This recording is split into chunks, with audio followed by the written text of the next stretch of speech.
मन जितना एकाग्र होता चला जाता है उतना ही शक्तिशाली होता चला जाता है। मन की शक्ति की कोई सीमा नहीं है।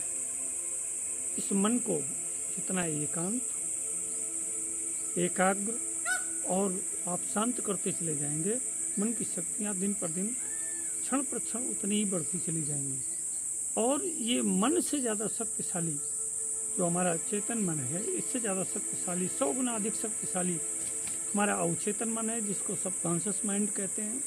इस मन के विचार जो ठोस विचार होते हैं, जिस समय ये सबकॉन्शियस माइंड में ट्रांसफ़र होते हैं तो सबकॉन्शियस माइंड उन विचारों को रूप देना शुरू कर देता है और उसकी प्रतिक्रिया प्रारंभ हो जाती है और धीरे धीरे उसी सकारात्मक परमाणु मिल करके उस कार्य को मूर्त रूप दे देते हैं।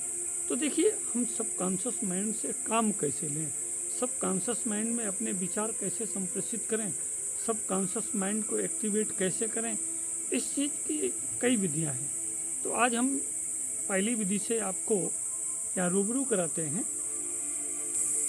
पतंजलि योग दर्शन के साधन पाद के 49वें सूत्र में महर्ष पतंजलि ने कहा है कि तस्मिन् सत्य श्वास प्रश्वासयोर गति विच्छेदा प्राणायाम।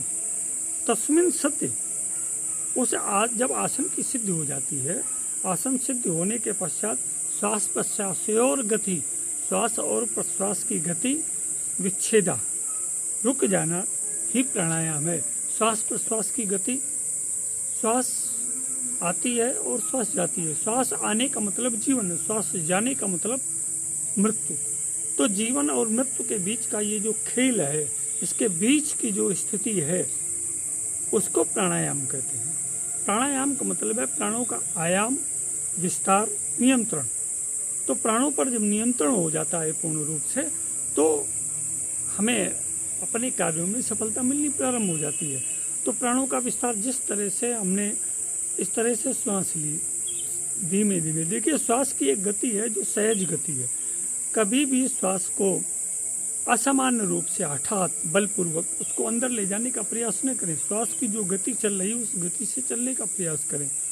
श्वास आ रही है, उसको हमें ध्यान देना है। श्वास अंदर गई हमारे, तो श्वास एकदम तो बाहर निकल नहीं जाती है, कुछ क्षण वहां पर रुकती है और उसके पश्चात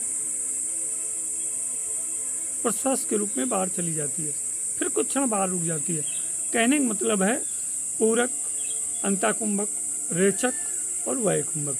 तो ये जो कुंभक होता है, जो गति विच्छेद है, स्तंभन है, महर्षि पतंजलि के अनुसार इस स्तंभन का जो समय है, इसको धीरे धीरे यदि हम आगे बढ़ाएं, एक साथ नहीं बढ़ा सकते हैं इसको, तो स्तंभन अंतःकुंभक जितना इसका विस्तीर्ण करते चले जाएंगे, जितना इसका समय बढ़ाते चले जाएंगे, उतना ही हमारा अपना श्वासों पर नियंत्रण होता चला जाएगा। जब श्वासों पर नियंत्रण होगा तो श्वास और मन दोनों एक दूसरे से गुथे हुए हैं। जितनी ही श्वास शांत, स्थिर और स्वस्थ होगी, उतना ही हमारा मन शांत, स्थिर और स्वस्थ होता चला जाएगा। तो मन को शांत करने के लिए, नियंत्रित करने के लिए, उसको स्थिर करने के लिए, एकाग्र करने के लिए हमें अपनी सांसों पर नियंत्रण करना पड़ेगा। सांस को सहजता से आने दें, सहजता से जितनी देर रुकी है रुकने दें और सहजता से ही प्रश्वास के रूप में बाहर जा रही है जाने दें।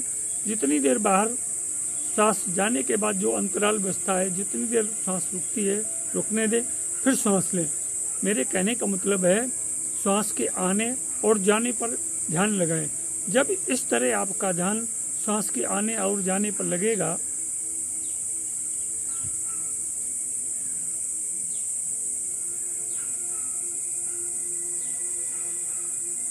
तो जैसे जैसे ये अभ्यास दीर्घ काल तक बढ़ेगा, इसका समय लंबा होता चले जाएगा, तो आप देखेंगे कि श्वास लेने की भी गति बढ़ रही है और छोड़ने की भी गति बढ़ रही है, तथा स्तंभन कुंभक अपने आप स्वतः रूप से उसका समय बढ़ता चला जाता है।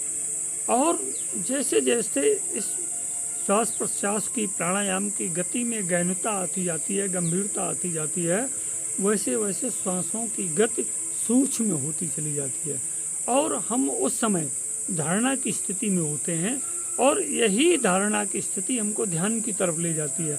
और जब हमारा ध्यान परिपुष्ट हो जाता है, उस समय श्वास और प्रश्वास की गति का नियमन करने की आवश्यकता नहीं होती है, वो स्वतः नियंत्रित होती हैं। हमारा मन पूर्ण रूप से एकाग्र हो चुका होता है, और उस समय जब मन एकाग्र हो चुका होता है तो उस मन में, एकाग्र मन में आप जो भी विषय वस्तु डालेंगे, जो भी विचार डालेंगे, जो भी इच्छाएं डालेंगे, जो भी अफर्मेशंस डालेंगे, जो फीलिंग्स आप डालेंगे, वही फीलिंग्स हमारे अवचेतन मन को ट्रांसफ़र हो जाती हैं।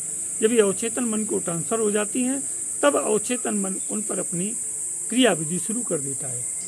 आपकी अफर्मेशंस को, आपकी फीलिंग्स को, आपकी भावनाओं को, विलिंग्स को, प्रबल इच्छाओं को, जो आपके जीवन के लिए सर्वाधिक महत्वपूर्ण भूमिका अदा करने वाली हैं, उनको अवचेतन मन तक पहुंचाने का जो सर्वाधिक उपयुक्त समय होता है, वो रात में सोने से पहले और सुबह जगने के तुरंत बाद का होता है। तो ध्यान ये रखें, जब भी आप प्राणायाम करें तो प्राणायाम के समय जो कुंभक की स्थिति है, उस कुंभक की स्थिति में, वो चाहे अंता कुंभक की स्थिति में, इस समय जो हम अपनी भावनाएं, अपने चेतन मन को डालते हैं, ये चेतन मन जब शक्तिशाली होने लगता है, एकाग्र होने लगता है, शांत होने लगता है, स्थिर होने लगता है, तो इसकी जो पावर है, इसका जो शक्ति है मन की, इतनी बढ़ जाती है कि आपकी भावनाओं को 1000 गुना अधिक वो एनर्जी स्ट्रिंग्स, आपकी भावनाओं की, इच्छाओं की, अफर्मेशंस की जो एनर्जी स्ट्रिंग्स हैं, वो उसी मन की शक्ति के हिसाब से उतनी ही गुना अधिक बढ़ जाती हैं। और फिर वो जब धीरे से सबकॉन्शियस माइंड में ट्रांसफ़र होती हैं, तो सबकॉन्शियस माइंड उन पावरफुल एनर्जी स्ट्रिंग्स को, क्योंकि हमारे विचार ये ऊर्जा का प्रतिरूप है, और ये ऊर्जा के प्रतिरूप के रूप में जिस समय आप सबकॉन्शियस माइंड में जाते हैं, तो वहाँ की एनर्जी इनको सोख लेती है, और सबकॉन्शियस माइंड की एनर्जी सोख करके इसको इस परमाणु जगत में, इस पूरे यूनिवर्स में बिखेर देती है। तो यूनिवर्स में जब बिखेर देती है, तो यूनिवर्स उस बिखरी हुई एनर्जी के लिए जो सकारात्मक परिणाम है, उनको सबको संग्रहित करके धीरे धीरे एक रूप देना शुरू करता है। और जैसे थोड़ा समय व्यतीत होता है, इस क्रिया को आप नित्य दोहराते रहें, आपका क्रम ये निरंतर चलता रहे, बंद न हो, तो कुछ ही समय बाद, कम से कम 21 दिन इसको अवश्य करें, और धीरे धीरे आप देखेंगे कुछ ही महीनों के बाद आपके वो विचार रूप में परिणित होते दिखाई पड़ेंगे, क्रिया रूप में परिणित होते दिखाई पड़ेंगे। आपके विचार, आपकी भावनाएं और आपकी इच्छाएं वो जागृत स्वप्न के तरह आपके सामने खड़ी हो जाएंगी। ये देखिए, एक पावरफुल विज्ञान है ये मन का। इस विज्ञान को आत्मसात करने के लिए हमें अपने पर स्वयं संयम करना पड़ेगा। हमें आसन सिद्धि का मतलब है जिस आसन पर हम बैठे हैं उस आसन पर अधिक से अधिक समय तक बैठने का अभ्यास, और चाहे हम बैठ के करें या लेट के करें, परंतु कुल मिलाकर के जब हम प्राणायाम का अभ्यास करें तो प्राणायाम के अभ्यास में सर्वाधिक महत्वपूर्ण है कि हमारा सारा ध्यान, हमारा सारा फोकस, हमारी सारी कैजुअलिटी हमारी सांसों पर हो।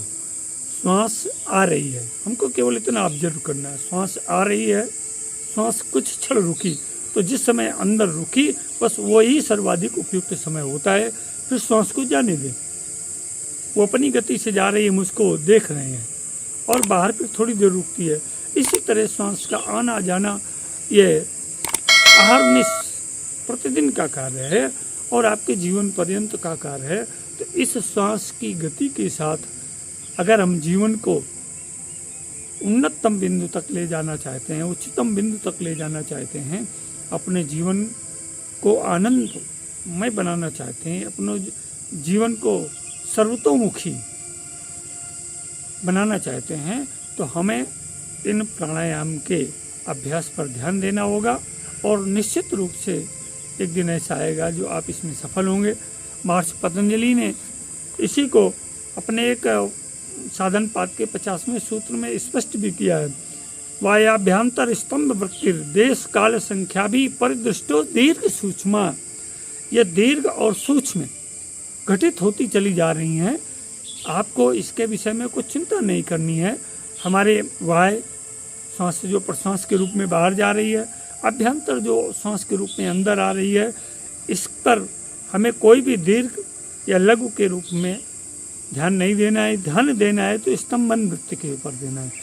इसमें जितना समय बढ़ता चला जाएगा हमारे पुष्टि उतनी होती चले जाएगी, हमारा अवचेतन मन उतना ही सक्रिय होता चला जाएगा और एक दिन पूरी तरह से हमारा चेतन मन अवचेतन से जुड़ जाएगा। तो ये स्थिति योगियों की होती है जो समाधि से परे की अवस्था में चले जाते हैं, जिनकी ऋतंभरा प्रज्ञा जागृत हो जाती है। तो आप गृहस्थ जीवन में इस संसार में रह करके अपने को परिपूर्ण करने के लिए, अपने को जीवन के साथ सामंजस्य बिठाने के लिए इस तकनीक का उपयोग करें। देखिए निश्चित ही आपको लाभ मिलेगा। इसकी अगली तकनीक हम अगले अंक में आपके सामने रखेंगे। जीवन के साथ योग चैनल में राजन आचार्य का सप्रेम अभिवादन।